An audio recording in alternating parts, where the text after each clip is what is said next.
Eto mga kababayan, meron tayong good news ano. Alam niyo ba, si Saldico ay nahuli na po. Grabe. At eto yung patunay, baka sabihin niyo ah.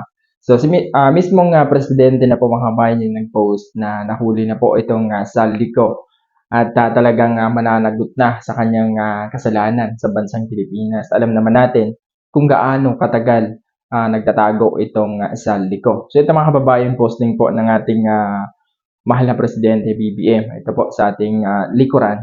So, 25 minutes. So, bago-bago lang yan mga kababayan ha.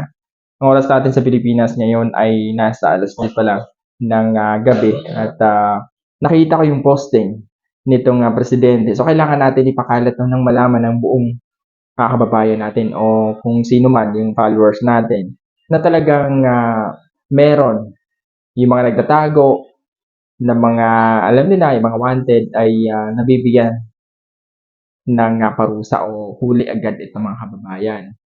So, alam naman natin kung gaano katagal nagtatago itong Saldico at abangan natin kasi mayroon pang mga ibang nagtatago mga kababayan.